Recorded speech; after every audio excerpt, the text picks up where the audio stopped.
దేవుని నామమున మహిమ ఘనత ప్రభావం కలుగును గాక. మరొక దినాన్ని లేక పునరుద్ధానాన్ని దేవుడు మనకి ఇచ్చి ఆయన సన్నిధిలో నిలబెట్టిన నన్ను బట్టి మిమ్మల్ని బట్టి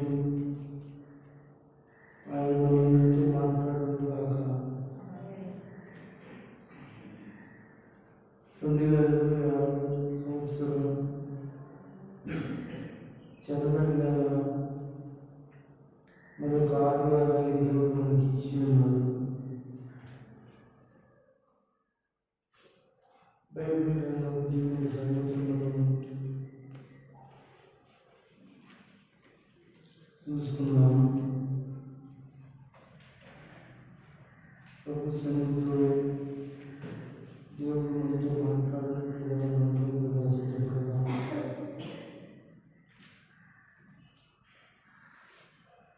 మరి ఇంతవరకు పాటలు పాడారు, వాక్యం వెళ్తున్నాం. మీ దగ్గర నుండి ఫోన్లు కొంచెం ఆఫ్ చేస్తే బాగుంటుంది. వాక్యం అయిన తర్వాత మీరు మీ ఫోన్లు మాట్లాడుకోవచ్చు. కనుక ఫోన్ మీరు ఆఫ్ చేస్తే బాగుంటుంది. ఫోన్ వస్తువులు పోతారు, అప్పుడు వాక్యం వెళ్ళడానికి సమయాన్ని మీరు పోగొట్టుకోవడం జరుగుతుంది. కనుక దయచేసి ఫోన్ కొంచెం ఆఫ్ చేసుకుంటే బాగుంటుందని కోరుతున్నాను. ప్రభు సన్నిధిలో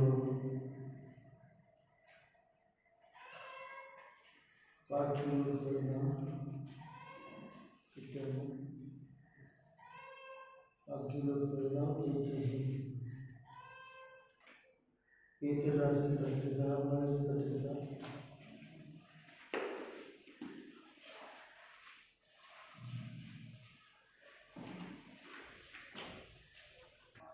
దయచేసి దేవుని వాక్యం నుంచి పేతురు రాసిన పత్రిక 4వ అధ్యాయం 3వ వచనం.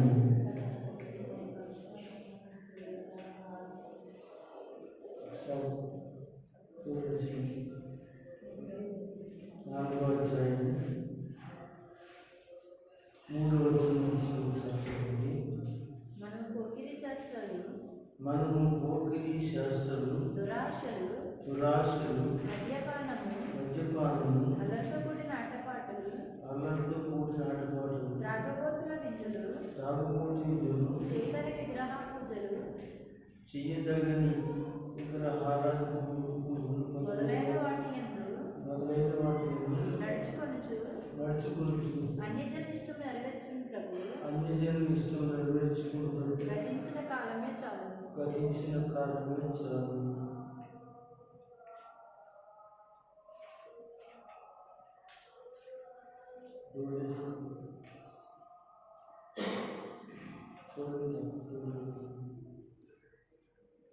అందరూ ఒకసారి స్తోత్రించుదాం.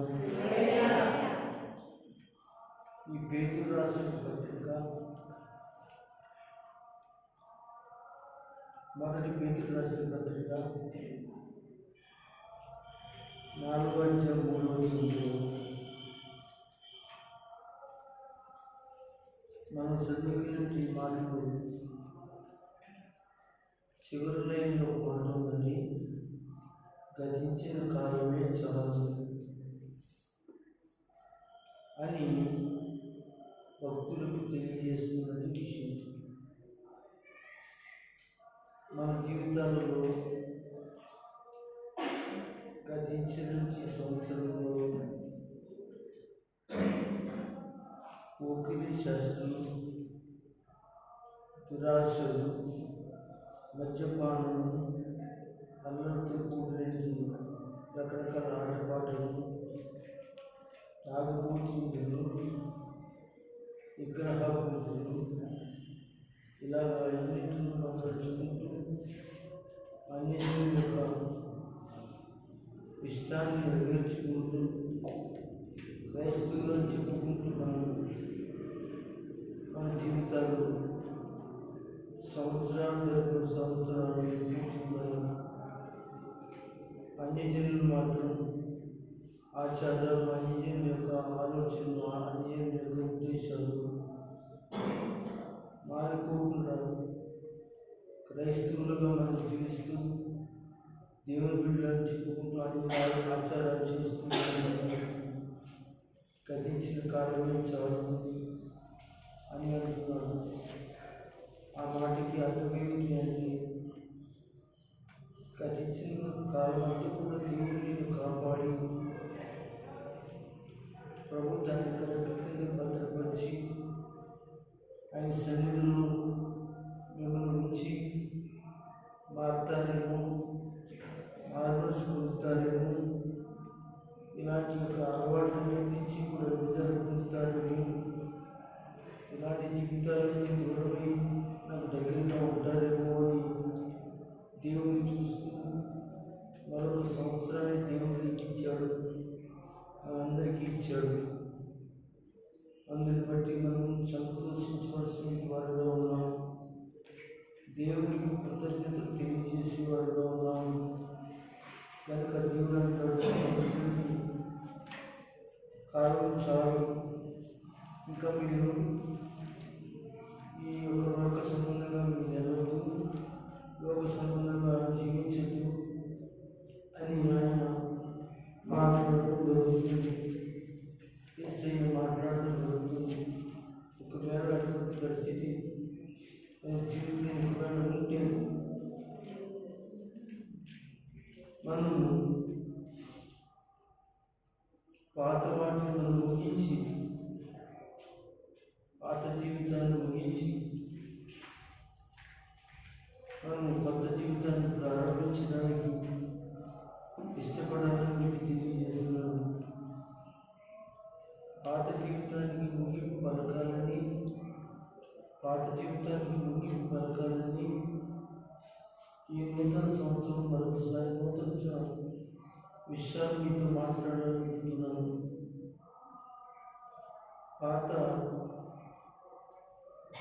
పాత జీవితం నుంచి మనం బయటకు రాకపోతే మన పరిస్థితులు అలాగే ఉంచుకుంటే వాక్యం నుంచి మనకు కలిగే పరిస్థితులు దేవుడు అనేక సార్లు మాట్లాడుతుంది. ఈరోజు కూడా ఆయన మాట్లాడటానికి ఆయన ఇష్టపడుతున్నాడు. కనుక గతించిన కాలమే చాలు కనుక ఇంకా వాటి జోలికి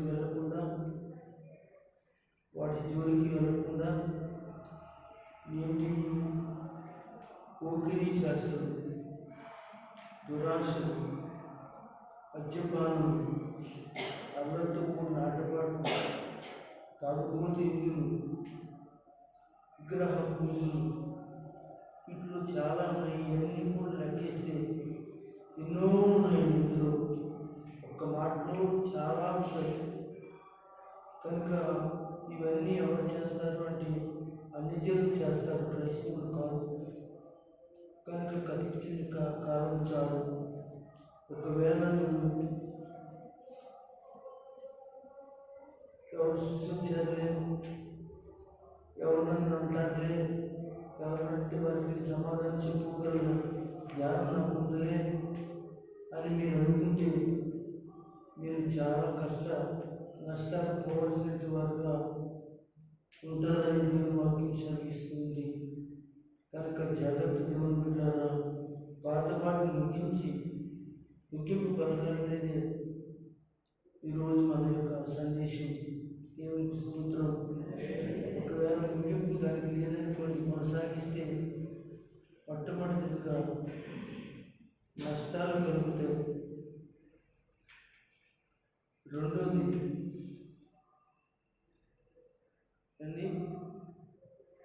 కొత్త వాటిలో పరిస్థితులు మారిపోతే పాత వాటిని ఇంకా మనం చేయగలుగుతాం. ఇలా ఎన్నో ఉంటాయి. కనుక దయచేసి బైబిల్ గ్రంథం నుంచి ఇంకా మనం మార్చబడలేదు అంటే మనం నేర్చుకోవాల్సిన విషయాలు ఉన్నాయి. మార్చబడడానికి మనం నేర్చుకోవాల్సిన విషయాలు ఉన్నాయి. లూకా రాసిన సువార్త 6వ అధ్యాయం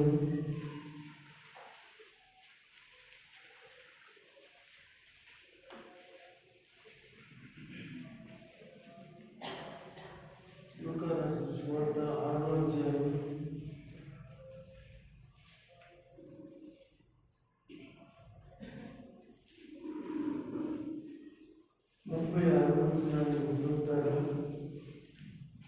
కాబట్టి నీ తండ్రి కనికరం గలవాడై ఉన్నట్టు మీరును కనికరం గలవారై ఉండుడి. తీర్పు తీర్చుకుడి.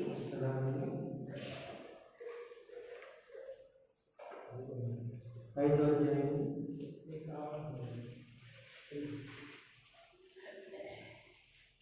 30వ ఆయన వారికి 5వ అధ్యాయం 30వ అందుకందరూ ప్రవేశిపోతున్నాం. 5వ అధ్యాయం ఆయన వారితో ఒక ఉపమానం చెప్పాను. ఎట్లనగా ఎవడు పాత బట్టను కొత్త గుడ్డ మాసిక వేయుడు, వేసిన ఎడల క్రొత్తది దాన్ని చింపివేయును. అదియుగాక క్రొత్త దానిలో నుండి తీసిన ముక్క పాత దానితో కలియదు. ఇక్కడ ఒక మాట కనపడుతుంది. ఆయన వారితో ఒక ఉపమానం చెప్పాడు. ఎవరికి? క్రైస్తవ లోకానికి చెప్పాడు. ఎట్లనగా ఎవడును పాత బట్టకు కొత్త గుడ్డ మాసికి వేయుడు.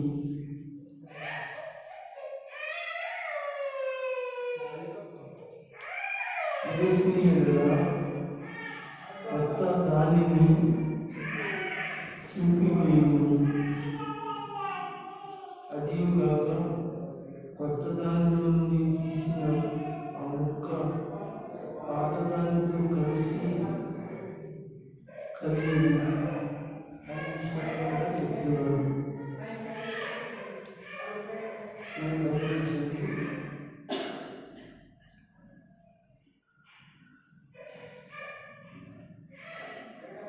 ఈ వాక్యంలో మనం అర్థం చేసుకుంటే ఒక పాత బట్టకు కొత్త గుడ్డ మాసికి వేయకూడదు. ఎవరు వేస్తారా? ఎవరు పాత బట్టకు కొత్త వస్త్రాన్ని కలుపుకుంటారు. అలా కుట్టడం వల్ల నష్టమే కలుగుతుంది. రెండోది, అది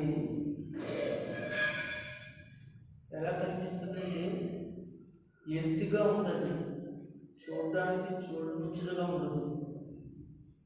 ఎప్పుడు వాడేసి సంవత్సరం తర్వాత నుండి ఒక వస్త్రం తీసుకుని కొత్త కొట్లోంచి ఒక వస్త్రం తీసుకొచ్చి రెండింటిని కలిపి ఒక ఏదో ఒక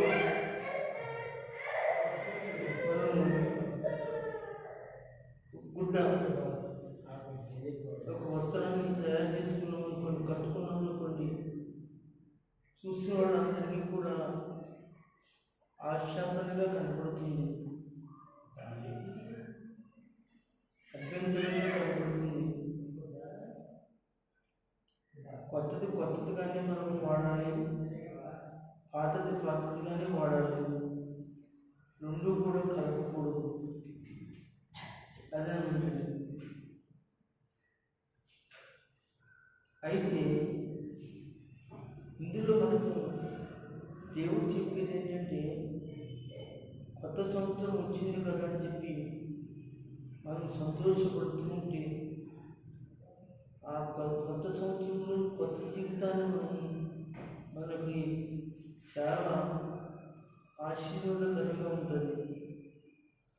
అయితే ఈ కొత్త జీవితాన్ని ప్రారంభించి మీరు కొత్త జీవితంలో మనం ఆశీర్వాదాలు పొందుకుంటూ మరలా మనం మరొకసారి వెనక్కి తిరిగి పాత సంవత్సరంలోనే మనం జీవించిన జీవితాన్ని మళ్ళీ మన జీవితంలో తెచ్చుకున్నాం అనుకోండి, పాత బట్టకు కొత్త బట్ట మాస్కేసినట్లే. దానివలన చాలా నష్టం. అంటే కొత్త పిండిలో ఒక్క చిన్న ముద్ద అనగా పాత పిండి వేసారనుకోండి, వెంటనే ఆ కొత్త పిండి అంతా కూలిపోయిపోతుంది. అంటే మన జీవితం మళ్ళీ నష్టంలోనికి, కష్టంలోనికి, పాపంలోనికి వెళ్తుంది అనే విషయాన్ని మనం తెలుసుకుంటున్నాము. కనుక ఇక్కడ ఆ మాట మాట్లాడుతున్నట్టు ప్రభు ఇంకొక మాట కూడా చెప్తున్నాడు. 37వ వచనంలో, ఎవడును పాత తిత్తులలో కొత్త ద్రాక్షారసము పోయడు, పోసిన ఎడల క్రొత్త ద్రాక్షారసం తిత్తులు పీల్చును, రసము కారిపోవును, తిత్తులు పాడవును. అయితే క్రొత్త ద్రాక్షారసము ఇక్కడ తిత్తు అంటాడు. తిత్తులంటే సంచి లాంటివి అన్నమాట. పూర్వకాలంలో యూదుల్లో, ఇశ్రాయేలులో మేకలు, మేక శర్మాలు ఇలాంటి శర్మాల నుంచి ఒక సంచిని కుట్టేవారండి. ఆ సంచిలో ద్రాక్షారసాన్ని పోసి నిల్వ చేసేవారు. ఆ నిల్వ చేసినప్పుడు ఆ యొక్క ద్రాక్షారసం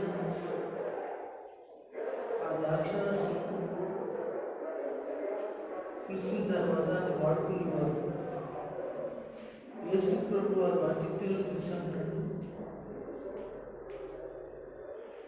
ఆయన అంటున్నాడు, పాత తిత్తులు కొత్త ద్రాక్షారసం పోయకూడదు. తిత్తేమో పాతది, ద్రాక్షారసమేమో కొత్తది. మీరు గమనించండి, తిత్తు అంటే మనమే, మన శరీరాలే. కొత్తది అంటే ద్రాక్షారసం.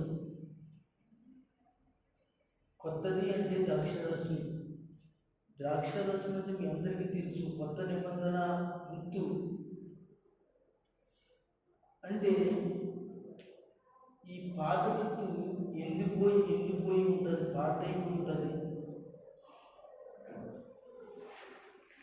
ఆ ఎండిపోయేటువంటి ఆ తిత్తులో, పాతగిలిన తిత్తులో, పాడైపోయిన తిత్తులో కొత్త ద్రాక్షారసం పోసి మూట కడితే ఏం జరుగుతుందో తెలుసంటే, ఎందుకంటారా, కొత్త ద్రాక్షారసానికి ఒక అలవాటు ఉందండి. ఏంటి అలవాటు అంటే, అది పొంగే అలవాటు ఉందండి.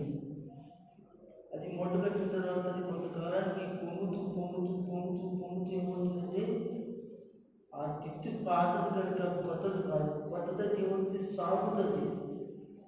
కనుక అది పొంగినా కానీ ఆ తిత్తిలో ద్రాక్షారసం బయటపడుతూ బద్దలైపోదు, పాడైపోదు. కనుక పాత తిత్తులో పాత ద్రాక్షారసమే పోయాలి, కొత్త తిత్తులో కొత్త ద్రాక్షారసమే పోయాలి. కనుక నా జీవితాల్లో పాత జీవితాన్ని కొత్త జీవితంలో కలపకూడదు. ఏమైపోతుందంటే బద్దలైపోతుంది అని ఆయన చెప్తాడు. కనుక ఈరోజు పగలు మీరు తిత్తులై ఉంటే కొత్త నిబంధన అటువంటి వాక్యముతో మీరు నింపబడుతుంటే పాత తిత్తు మనకి దానికి సరిపడదు, కొత్త తిత్తు కావాలి. అంటే మనం మార్చబడి నుంచి శరీరాలుగా మనము సిద్ధపరచబడి దేవుని యొక్క వాక్యం విడబడి నుంచి మనం నింపుకోవాలని దేవుడు చెప్తాడు. ఇంకా కొంచెం చోటుకి వెళ్దాం. కొరింథీయులకు రాసిన పత్రిక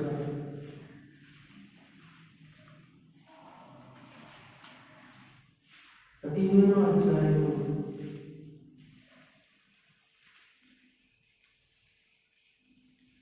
1 కొరింథీయులకు రాసిన పత్రిక 1 కొరింథీయులకు రాసిన పత్రిక 15వ అధ్యాయము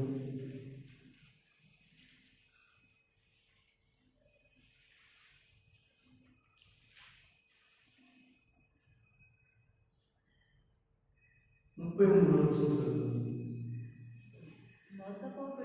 మోసపోకుడి దుష్ట సాంగత్యము మంచి నడవడి చెరుపు. అంటే పాత వాటి ముగింపు లేకపోతే కొత్త సంవత్సరంలోకి వచ్చిన కొత్త జీవితం ప్రారంభిస్తానన్నా కొత్త జీవితాన్ని మేము నడుస్తున్నామని చెప్పుకున్నా కానీ మంచి నడవడి ఏం చేస్తుందంటే చెడిపోతుంది. దయచేసి కొత్త సంవత్సరంలోకి వచ్చిన తర్వాత మీ నడవడి కొత్తగానే ఉండాలి, మీ మాట కొత్తగానే ఉండాలి, మీ ఆలోచన కొత్తగానే ఉండాలి, మీ పద్ధతి కూడా కొత్తగానే ఉండాలి. అప్పుడు ఏమవుతుందంటే ప్రభువైన దేవుడు నీకు ఈ నూతన సంవత్సరంలో నూతన ఆశీర్వాదాలు ఆయన మెండుగా కుమ్మరించి నిన్ను ఆశీర్వదిస్తాడు.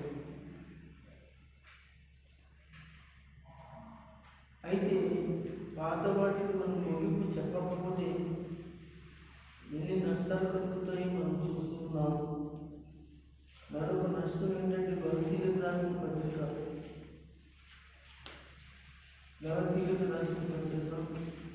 5వ అధ్యాయం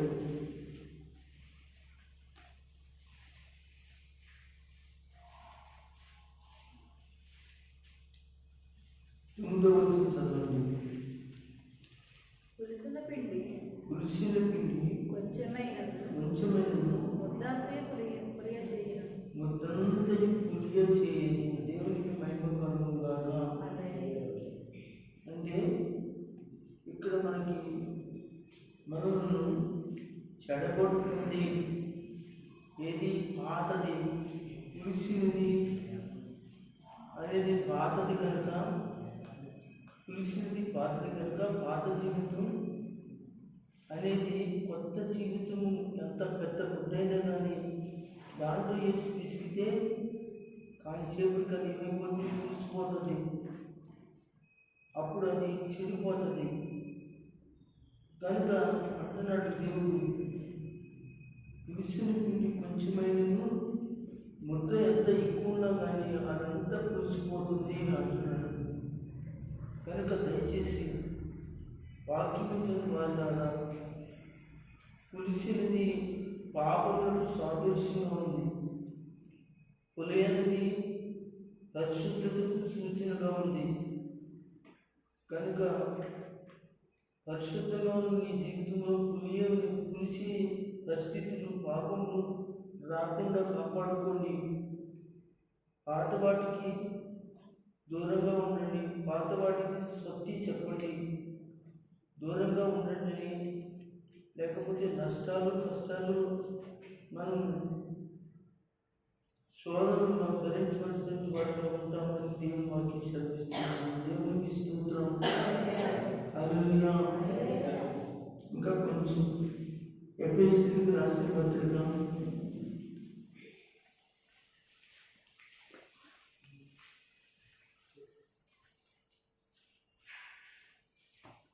4వ అధ్యాయం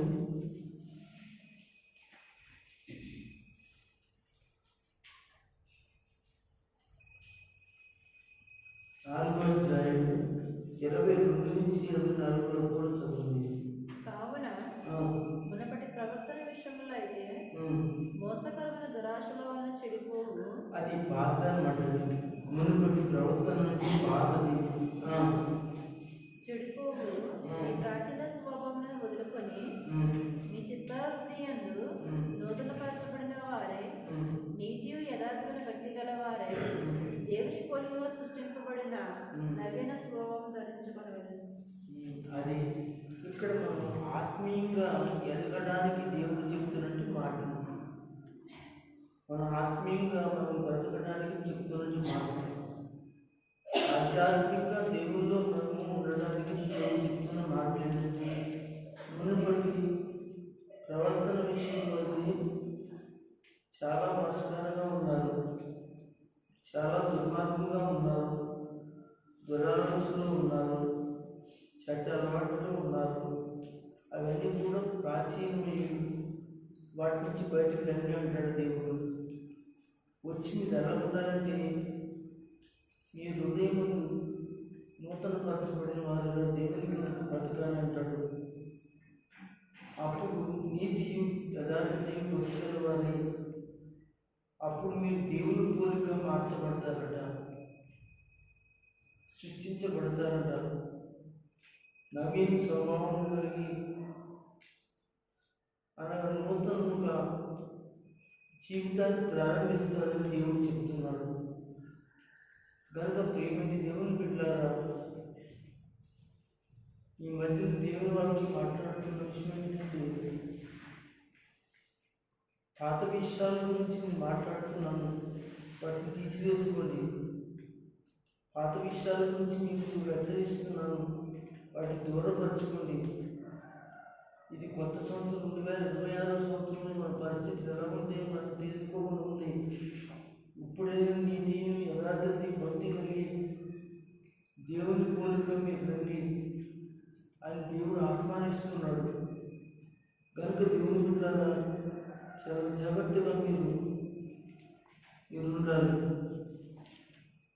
ఇంకా చెప్తాడు రోమీయులకు రాసిన పత్రికలో 6వ అధ్యాయం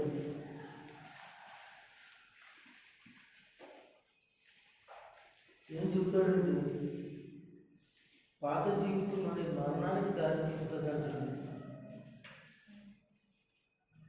6వ అధ్యాయం 23.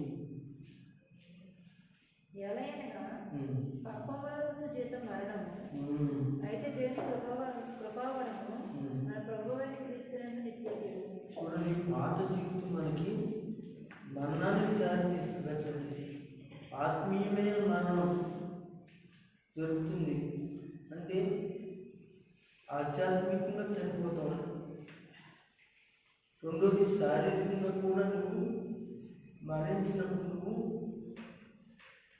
పునరుద్ధానం లేవడానికి అవకాశం ఉండదు. కనుక నువ్వు దేవుని వాక్యాన్ని విన్నప్పుడు, వాక్యం నీతో మాట్లాడుతున్నప్పుడు నీ పరిస్థితులన్నింటినీ కూడా నువ్వు మార్చుకోవాలని దేవుడు మాట్లాడుతున్నాడు.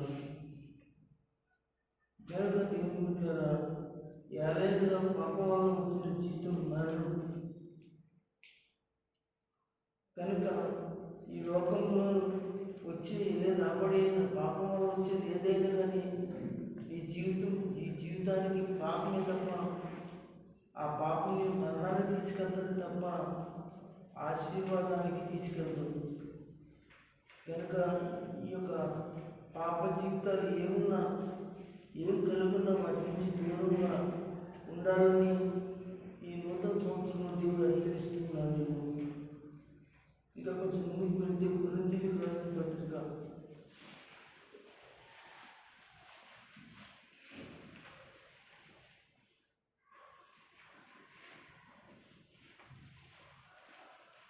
6వ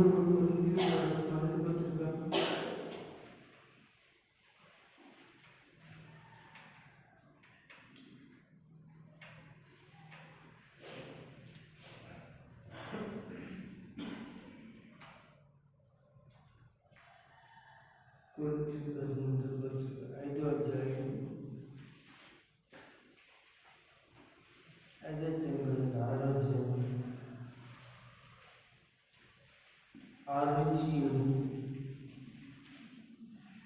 అయితే సహోదరుడు సహోదరు మీద వ్యాజ్యమాడుచున్నాడు, మరి అవిశ్వాసులు ఎదుటనే వ్యాజ్యమాడుచున్నాడు. ఒకని మీద ఒకడు వ్యాజ్యమాడుట మీలో ఇప్పటికే కేవలం లోపము. అంతకంటే అన్యాయం సహించడం వేరు కాదా? దానికంటే మీ సొత్తుల నపహరించబడుట మేలు కదా. ఇక్కడ జీవితాల అంతటినీ చెదరగొట్టుకుంటున్న పరిస్థితులు కనబడుతున్నాయి. ఎందుకంటే ఇక్కడ మాట్లాడుతున్న మాట అర్థమైంది లేదు. అయితే సహోదరుడి మీద వ్యాజ్యమాడుతున్నాడు అంటే ఒకరికొకరు సంఘంలో ఉన్నాయంట. అంటే జీవితాలు అంతకంతకు ఏం చేసుకుంటారు, భ్రష్టార్థం చేసుకుంటున్నారు. సహోదరుడు వ్యాజ్యమాడుతున్నారు, మరి అవిశ్వాసం ఎదుటినే వ్యాజ్యమాడుతున్నారు. అంటే సంఘం దేవుని పిల్లలు కదా, ఎవరు ఎదుట గొడవపడుతున్నారు? వీళ్ళు అన్యులైన వారి ఎదుట గొడవపడుతున్నారు. అది ఎంత దేవునికి అవమానకరమని దేవుడు చెప్తున్నాడు. ఈ నూతన సంవత్సరం నీ జీవితం అలాంటి ఏమైనా ఉంటే దయచేసి అలాంటి వ్యాచాలు, గొడవలు, ఇబ్బందులు, పరిస్థితులు ఉంటే వాటి నుంచి నువ్వు బయటకు వచ్చి సమాధానకరంగా ఉంటే బయట వారందరూ కూడా నేను చూసి దేవుని మహిమపరుస్తాడు. అంతేగాని బయటకు వచ్చి గొడవలు పెట్టి నువ్వు ప్రార్థన చేసి పాటలు పాడి ఆరాధించి స్థుతించి దేవునికి అనుగ్రహించి ఎన్ని చేస్తే ఏం లాభం చెప్పండి? అది దేవునికి మహిమ కాదు. జీవితాన్ని అంతటినీ ఏం చేస్తానంటే చెదరగొట్టేస్తున్నాయి. ఈ జీవితాలన్నీ కూడా చిదిరిపోతాయి, భ్రష్టత్వం పెట్టేస్తున్నాయి. అంటాడు, ఒకరి మీద ఒకరు వ్యాజ్యమాడుతూ మీలో ఇప్పటికీ కేవలం లోపం అండి.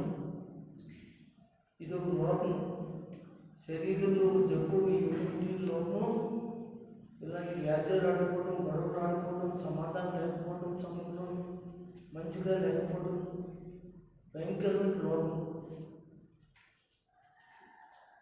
అంటున్నాడు ఇక్కడ. అంతకంటే అన్యాయం సహించితే మీరు కదా, దానికంటే మీ సొత్తు నపహరించితే మీరు కదా అని చెప్తున్నాడు. కనుక దేవుని బిడ్డలారా, ఇవన్నీ ఎందుకు చెప్తున్నాడంటే మనకి బుద్ధి కలగడానికి, మంచి మార్గంలో నడవడానికి ఇవన్నీ విషయాలు నేర్పిస్తున్నాడు. వీటి ప్రకారంగా మనం జీవించాలని ప్రభు తెలియజేస్తున్నాడు. కనుక ప్రభునందు దేవుని బిడ్డలారా మీరు గమనించండి. కనుక ఈ లోకంలో జీవించినంతకాలం మనకి ఎన్నో ఎదురుపడుతూ ఉంటుంటాయి. వాటినన్నింటినీ కూడా పోరాటాలుగా, వ్యాజ్యాలుగా మనం తీసుకోకూడదు.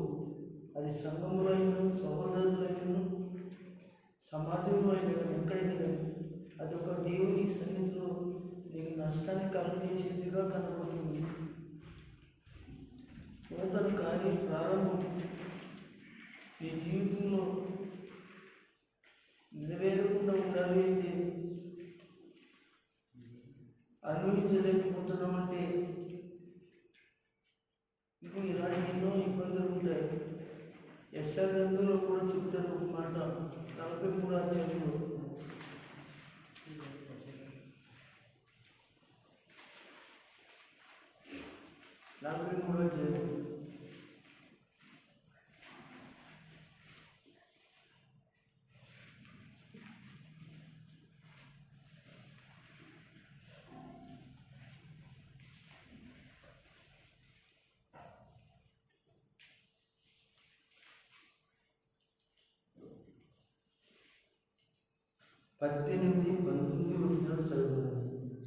మునుపటి వాటిని జ్ఞాపకం చేసుకొనకుడి, మునుపటి వాటిని జ్ఞాపకము చేసుకుని పూర్వకాలపు సంగతులను తలంచుకొనకుడి.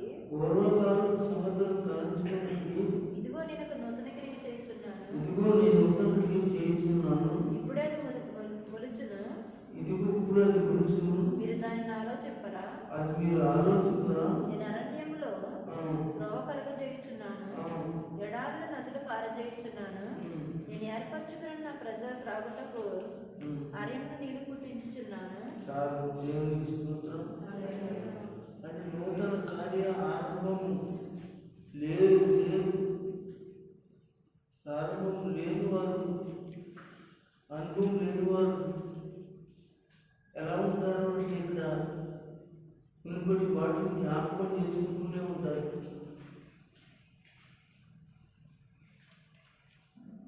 మీకు అర్థమయ్యే ఉంటుంది. మునుపటి వాటిని అంటే పాత వాటిని మర్చిపోకూడదని ప్రభు దేవుడు అని చెప్తారు. బైబిల్ చదువుతారు, మందిరానికి వస్తారు. మునుపటి వాటిని జ్ఞాపకం చేసుకుంటూనే పక్కనే కూర్చుంటారు, పక్కనే ఉంటారు. అనగా ఒక తర్వాత ఒకరు వెళ్తుంటారు, పోతుంటారు.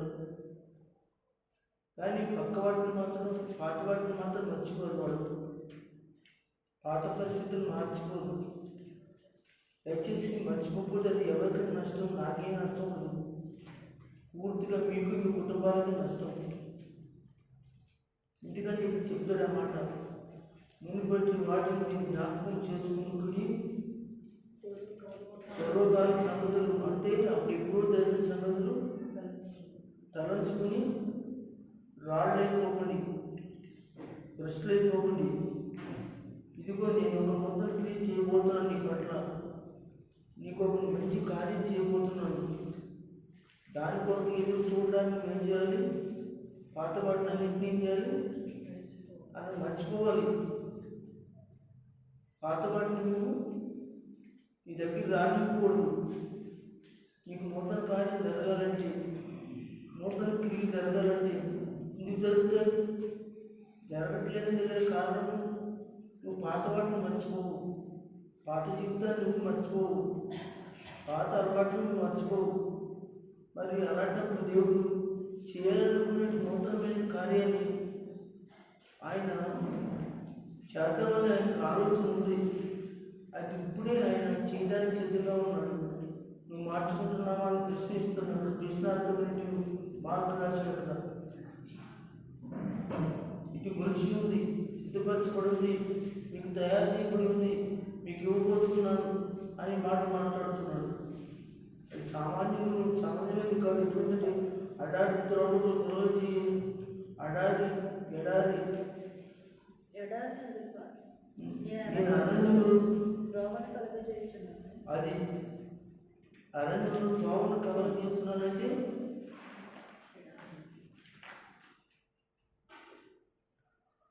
చెప్పండి. అరణ్యం ఏముంటుంది? మనిషి కూడా అంటే కష్టం. అంటే ఒక త్రోవ నీకు ఏర్పడిందంటే ఈ లోకం ఎడారి వంటివి పరిస్థితి. నీ కష్టాలు ఎడారి వంటివి, నష్టాలు ఎడారి వంటివి, వ్యాధులు ఎడారి వంటివి. చెప్పుకుంటూ వెళ్తే ఎడారి వంటి జీవితాన్ని నీకు ఏం చేయాలనుకున్నాడు? చేయాలనుకుంటే నువ్వేం చేస్తున్నావు? ముందు వాటిని పెట్టి కూర్చున్నావు. పూర్వం కలిగిన వాటిని మనసులో పెట్టి కూర్చున్నావు. దయచేసి దేవుని వాక్యం మాట్లాడుతుంది. దేవుని బిడ్డలు మీరు గమనించండి. ప్రభు చెప్తున్న మాట ఏంటంటే మీరు ఆటి నుంచి మీరు బయటకు రావాలని ప్రభు పేరు మీకు నేను తెలియజేస్తున్నాను. ఎడారిలో నదులు పారుతాయంటండి. అంటే ఎడారిలో ఎక్కడ నీళ్ళు ఉంటాయో అసలు ఎడారిలో నీళ్ళు ఎక్కడ దొరకదు. అంటే నీ జీవితం ఎడారమైన జీవితం. నీకు నీళ్ళు అనేది ఆశీర్వాదం కలిగింది. త్రోవ అనే గొప్ప మరి మార్గాన్ని దేవుడు నీకు చేయబోతున్నాడు. కానీ వాటిని నువ్వు ఏం చేసుకుంటున్నావు? లేకుండా చేసుకోవడానికి నువ్వు పాత వాటిని జ్ఞాపకం చేసుకుంటున్నావు. పాత వాటిని ఉంచుకుని నడుపుతున్నావు. నువ్వు మానేసుకో. సరిగ్గా ఉండు, సరిగ్గా జీవించు. నువ్వు నూతనమైన ఆశీర్వాదం నీకు ఇస్తానని దేవుడు చెప్తున్నాడు. దాని కొరకు నువ్వు చూడు. ప్రభు సహాయం చేస్తాడు. అందరూ ఒకసారి స్తోత్రం గట్టిగా చెప్పండి. హల్లెలూయా, హల్లెలూయా, హల్లెలూయా. ఎబ్రీయులకు రాసిన పత్రిక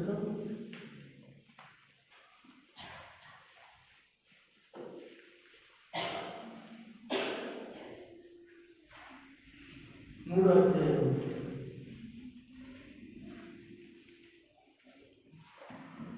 3వ అధ్యాయం అందరూ తెరవండి. హృదయాలను కఠినపరచుకోకూడదండి. ఎక్కడ రాశాడు ఈ మాట? 12-13 చదవండి. 3వ అధ్యాయంలో సహోదరులారా, ఎబ్రీయులకు రాసిన పత్రిక 3వ అధ్యాయము 12-13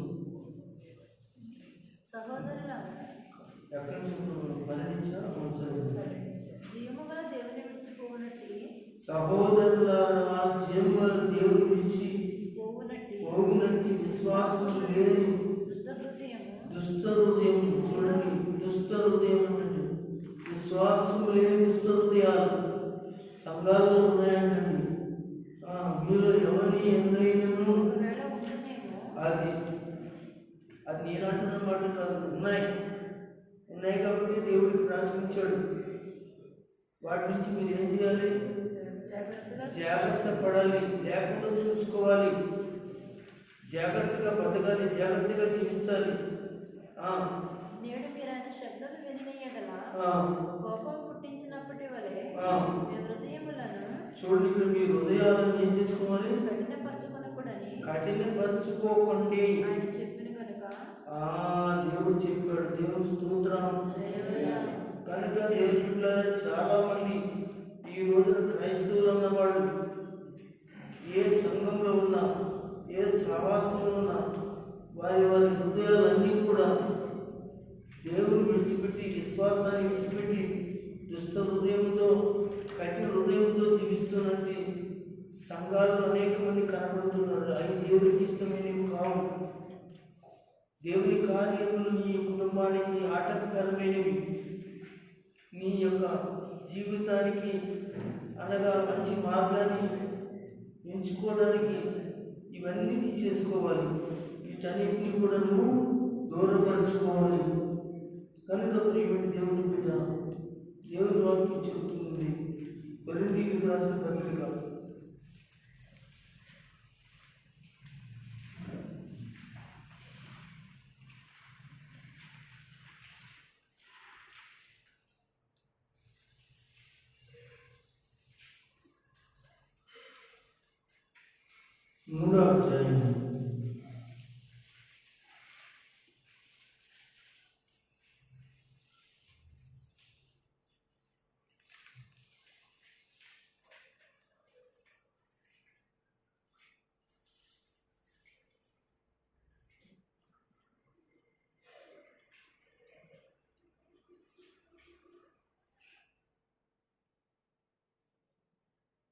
3వ అధ్యాయం 8 నుంచి 10వ చదవండి. నాటువాడును నీళ్లు పోయేవాడును ఒక్కడే, ప్రతివాడు తాను చేసిన కష్టం కొరకు జీతం పుచ్చుకొనును. మేము దేవుని చేత పనివారమై ఉన్నాము, మీరు వ్యవసాయమును దేవుని సొమ్మునై ఉన్నారు. దేవుడు నాకు అనుగ్రహించిన కృప చొప్పున నేను ఏర్పరిచిన శిల్పకారుని వలె పునాది వేసి మరి ఒకటి దాని మీద కట్టుచున్నాడు. ప్రతివాడు దాన్ని ఎలా కట్టుచున్నాడు జాగ్రత్తగా చూచుకొనవలెను. వేయబడిన తప్ప మరి యొక్క పునాది ఎవరిని వేయనేరడు.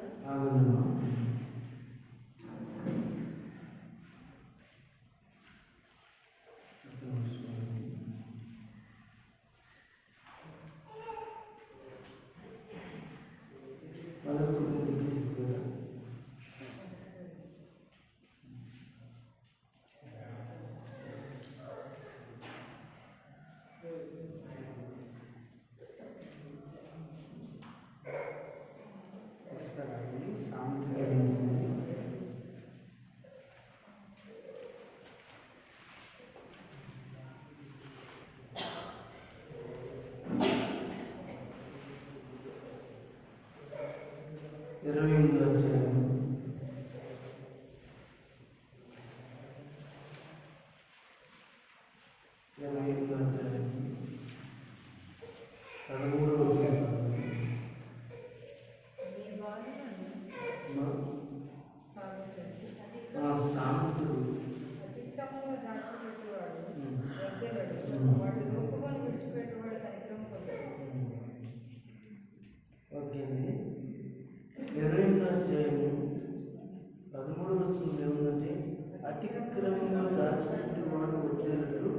వాటిని విడిచి ఒప్పుకునేవాడు కనికరము పొందుతాడు. నువ్వు కనికరము పొందాలి అంటే వర్తిల్లాలి అనుకుంటే నువ్వు కనికరం పొందాలి. వర్తిల్లాలని కోరుకుంటావు కానీ కనికరం పొందవు. కనికరం పొందాలి అంటే అతిక్రమాలు ఏం చేయాలి? నీ అతిక్రమాలు నీకు బాగానే ఉంటాయి. నీ అతిక్రమాలు ఎదరవాళ్ళకి అభ్యంతరకరంగా ఉంటాయి. నీ అతిక్రమాలు అనేక మందికి నష్టం కలిగిస్తాయి. నీ అతిక్రమాలు అనేక మందిని పాడు చేస్తాయి. నీ అతిక్రమాలు అనేక మంది నష్టం కలిగిస్తాయి. కానీ వాటి గురించి కొంచెం తెలుసుకుని కూడా నువ్వు ఏం చేస్తావంటే వాటిని విడిచి వదిలిపెట్టుకోవడానికి ఇష్టపడవు. ఒకవేళ విడిచిపెట్టుకుంటే కనికరం పొందుతావు. పొందిన నీ జీవితం వర్ధిల్లుతుంది. ఏ విషయంలో వర్ధిల్లుతుంది? నువ్వు ఏదనుకుంటే ఆ విషయంలో వర్ధిల్లుతుంది. నువ్వు ప్రార్థన చేస్తే వర్ధిల్లుతావు.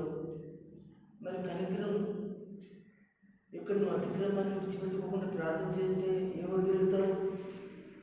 మీ పిల్లలు ఏం వర్ధిల్లుతారు? ఈ కుటుంబం ఏం మారుతుంది? నువ్వేమో అతిక్రమాలన్నీ నీకు మనసులో పెట్టుకుని నీ జీవితం అంతా కూడా మనసులో మేము అతిక్రమే ప్రతి ఒక్కరి మీద అతిక్రమాలు నీ జీవితం నిండా ఉంచుకుని ప్రార్థన చేసి ఆరాధన చేసి దేవుని సన్నిధికి వస్తూ పోతుంటే నీకు వర్ధిల్లడం అనేది చాలా కష్టమండి. అది రాదండి. కనుక దయచేసి పాత వాటికి ముగింపు కలిగి ఉండాలని దేవుని వాక్యం మీతో మాట్లాడుతున్నది. కనుక అంతేకాకుండా పాత వాటికి ముగింపు లేదనుకో దేవుని రాజ్యానికి నువ్వు పాత్రలు కాదు. పాత వాటికి ముగింపు లేదనుకో అలా కొనసాగిస్తున్నావు నీ జీవితం అనగా దేవుని రాజ్యంలోనికి వెళ్ళే అవకాశం లేదు. లూకా రాసిన సువార్త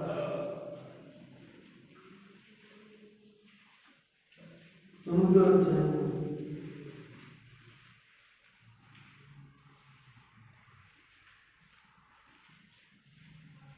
9వ అధ్యాయం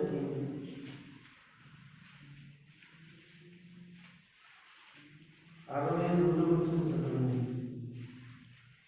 యేసు నాగటి మీద చెయ్యి పెట్టి వెరిగితట్టు చూచువాడెవడు దేవుని రాజ్యముకు పాత్రలు కాడని వానితో చెప్పు. చూసారా? యేసు నాగటి మీద చెయ్యి పెట్టి, నాగటి అంటే దేవుని యొక్క సేవే, దేవుని సన్నిధి, దేవుని సమాసమే. నాగటి మీద చెయ్యి పెట్టి వెనక్కి తట్టు చూసేవాడు ఎవడు దేవుని రాజ్యములకు పాత్రుడు కాదు. అంటే ఈ లోకం తట్టు మళ్ళీ తిరుగుకొని దేవుని తట్టు తిరిగిన తర్వాత తిరిగారంటే దేవునికి పాత్రుడు కాడు, దేవుని రాజ్యానికి పాత్రుడు కాడు, దేవుని రాజ్యానికి సిద్ధపడేటువంటి వాడు కాదు, దేవుని రాజ్యానికి వెళ్ళే అవకాశం లేదు. అది ప్రభు చెప్పేటువంటి మాట. ఎస్ఐ గారు మరీ మాట చెప్తాడండి. మునుపటి వాటి కొరకే మనం వదులుకోకపోతే, మునుపటి వాటిని మనం విసుగుకోకపోతే, ఇప్పుడు వరకు చదువుకున్న వాక్యాలన్నీ కూడా జ్ఞాపకం తీసుకొని మీరు 59వ అధ్యాయం 59వ అధ్యాయం ఆయన ప్రార్థన వినడానికి మునుపటి వాటిని మనం విడిచిపెట్టుకోకుండా వాటిని ఉంచుకుంటే, మునుపటి వాటికి మనం ముగింపు పలకపోతే దేవుడు మన ప్రార్థన వినడంటండి. 59వ అధ్యాయం 1వ రక్షింపనేరకుండినట్లు యెహోవా హస్తము కొరచ కాలేదు, విననేరకుండినట్లు ఆయన చెవులు మందము కాలేదు. మీ దోషములు మీకుని మీ దేవునికి అడ్డముగా వచ్చింది. చూడండి, ఇక్కడ ఏమంటాడు? ఈ దోషములు మీకు మీ దేవునికి అడ్డంగా వస్తున్నాయి. అంటే ప్రార్థనకు అడ్డంగా వస్తున్నాయి. మీ పాపములు ఆయన ముఖమును మీకు మరుగుపరిచెను. అవును, కనుక ఆయన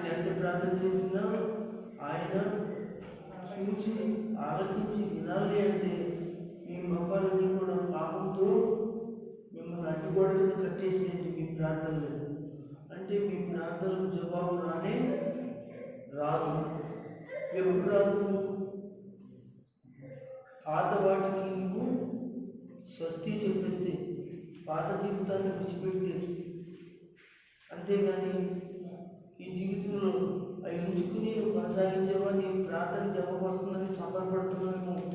అది కాదు కాదని,